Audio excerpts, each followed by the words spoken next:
4월 18일 10시 14분입니다. 오늘 미국이 중국 선박에 대해서는 입항 수수료를 부과한다고 발표를 했어요. 이것은 중국이 이제 히토류 수출 금지를 하겠다라는 것에 대한 어떤 보복 조치로서 이거를 하는 거죠. 그래서 오늘 전체적으로 해운주들이 반등을 시도했는데요.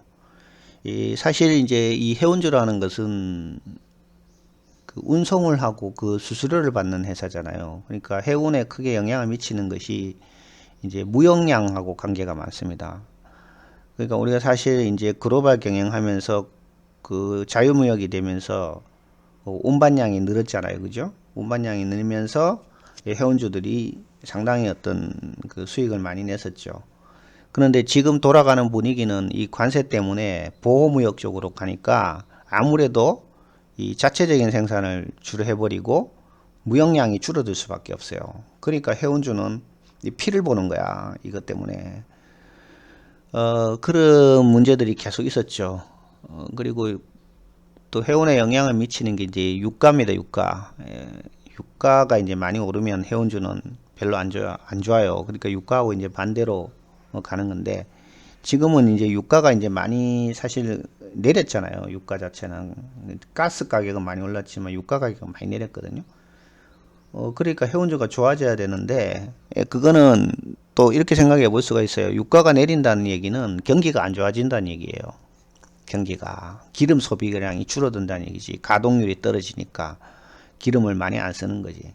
그러다 보니까 해운주는 또 안 좋은 거죠. 그래서 어떻게 보면 이제 적정 유가를 유지하는 게 좋아요. 오히려 해운주 입장에서는 경기가 일단 살아야 되지. 경기가 살아야지만 물동량이 이제 흐르는 건데요. 자, 그래서 중국 해운사에 대한 입항 수수료를 부과하게 되면 한국 해운사들이 반사이익을 얻을 것이다. 이렇게 돼서 오늘 이제 해운주들이 급등을 했죠. 그래서 해운주의 대표적인 거는 뭐 H&M을 들 수가 있죠. 그 외에 대한해운, 페노션, KSS 해운 이렇게 있는데 이 네 종목에 대해서 차트를 일단 한번 보도록 하겠습니다. H&M은 이제 주로 컨테이너 선박입니다. 그러니까 화물을 많이 운송하죠. 컨테이너에 담아서 하는 화물 운송. 근데 뭐 해운회사들이 꼭 그거에 한정되는 건 아니지만 이제 그 주로 하는 게 이제 그렇다는 얘기죠.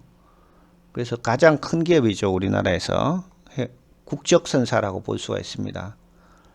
그래서 오늘 보시면 장중 10%까지 올랐다가 지금 1.9%로 다시 좀 이렇게 하락하고 있는 추세인데요. 아직까지 MACD나 이런 거 보면은 영선 아래로 있기 때문에 뭐 추세 전환했다 보기는 어렵습니다.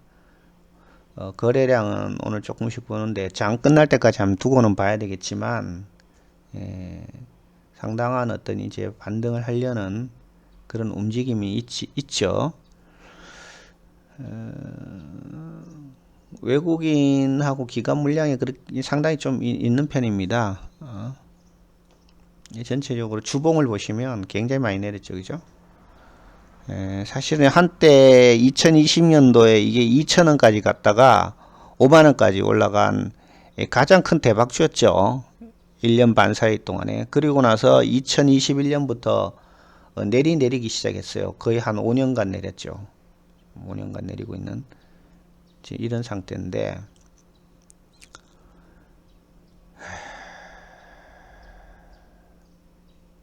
글쎄요. 뭐 그다지 그렇게 권하고 싶진 않아요. 여기가 중국이 입항 수수료를 부과한다 해도 전체적인 무역 거래량이 앞으로 줄어들 수밖에 없어요. 그러니까 이 해운사들이 크게 그렇게 재미를 보겠냐라는 그런 의문은 드는 거죠. 제가 볼 때는요. 그렇지만 기본적인 이제 물량은 움직일 수밖에 없으니까 그렇다고 중국 해운사들이 한국 해운사한테 물량을 넘기겠냐는 거지. 우리가 중국 물건을 옮겨 주겠냐는 거야. 중국이 그렇게 하겠냐는 거지. 그렇게 안 하면 HMM이나든지 한국 해운사들이 이익을 얻을 수가 없죠. 우리가 물량을 가져와야 되는데 중국 거를.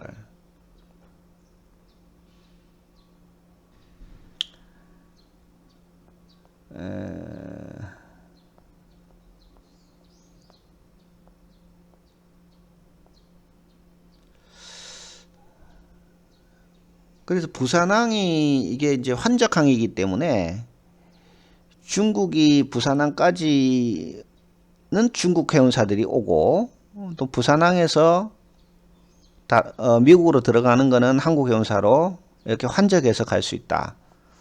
뭐 그거는 가능성이 어느 정도는 있어요. 어느 정도 그런 한정 물량을 이제 우리가 가져온다 그러면 해운사들이 좀 괜찮을 수는 있겠다. 뭐 그런 생각은 좀 듭니다. 그래서 오늘 뭐 주가도 지금 잠깐 반등했다가 뉴스에 이렇게 다시 좀 밀렸는데요. 일단은 뭐 한 장 끝날 때까지는 일단 두고는 봐야 되는데 뭐 나쁘지는 않을 것 같아. 바닥은 일단은 갔다 이거지. 재료가 나왔기 때문에 다시 꼬꾸라지고 꼬꾸라져봐 여기죠, 그죠? 여기고 그럴 것 같지는 않아요. 일단은 이제 의미 있는 반등을 했는데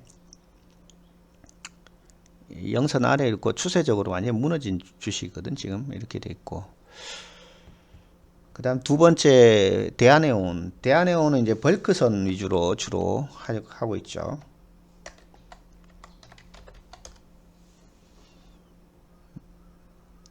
(5% 장중에 올랐다가 지금 보합으로 거의 됐고요. 이것도 역시 영선 아래로 비슷하죠. 차트 모양이. 그러니까 해운주들은 공통점이 뭐냐면 오르면 다 같이 오르고 내리면 다 같이 내려요. 좀 그런 특성이 있어요. 물량 자체가. 그때 고관세 발표하고 그냥 떨어져 버리죠. 그대로. 크게 반등을 못하고 있죠. 이렇게.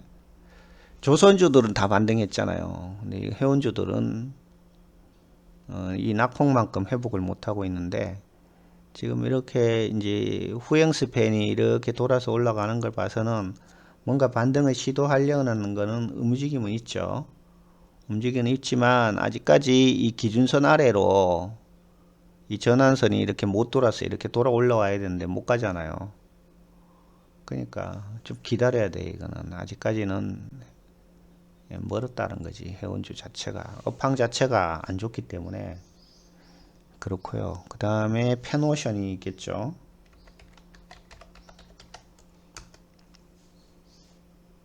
이것도 지금 이렇게 지금 전환선이 올라가려고 이렇게 하고 있긴 있는데 이게 자체가 지금 기울어져 있잖아요.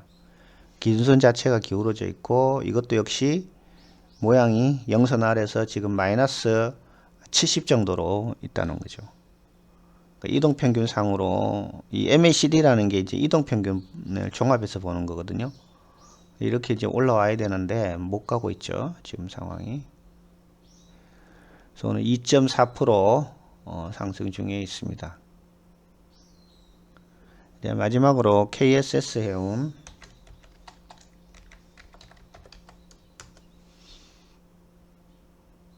요거는 지금 외국인과 기관 비중이 상당히 지금 높죠. 그죠? 여기 보시면 외국인 기관 비중이 상당히 높잖아요. 이건 이미 영선 위로 돌아섰고요. 구름대 뚫었고요. 왜 그러냐면 KSS에 오는 LNG를 주로 운반하는 선박이거든요. 그러니까 지금 뭐 알래스카 LNG 도입한다. 그런 말이 막 지금 돌아가고 있죠. 그러니까 이거는 괜찮은 거지.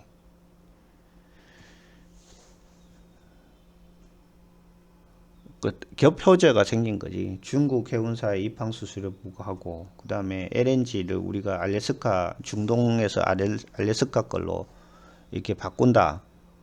뭐 요런 거 지금 정책적으로 지금 그렇게 돌아가고 있으니까 그래서 오늘 뭐 크게 많이는 못 올랐는데 이거는 이미 이제 추세 전환했다고 볼 수 있어요. 그래서 네 종목 중에서는 제가 볼 때는 당장 수익을 낼 수 있는 종목은 좀 밑에서 좀 많이 오른 것 같지만 오히려 이게 안전하다는 것이 오히려 이 박스권을 해서 상당히 이제 지지가 되고 있거든요. 지지가 되고 있기 때문에 좀 조정 국면에서는 이 KSS 해운을 추천한다는 겁니다. 이게 차트상으로 보면 전환선이 이렇게 기준선 위에 돌고 있거든요. 위로. 그렇기 때문에 중장기적으로는 오히려 이제 괜찮을 수 있다 이렇게 보여집니다.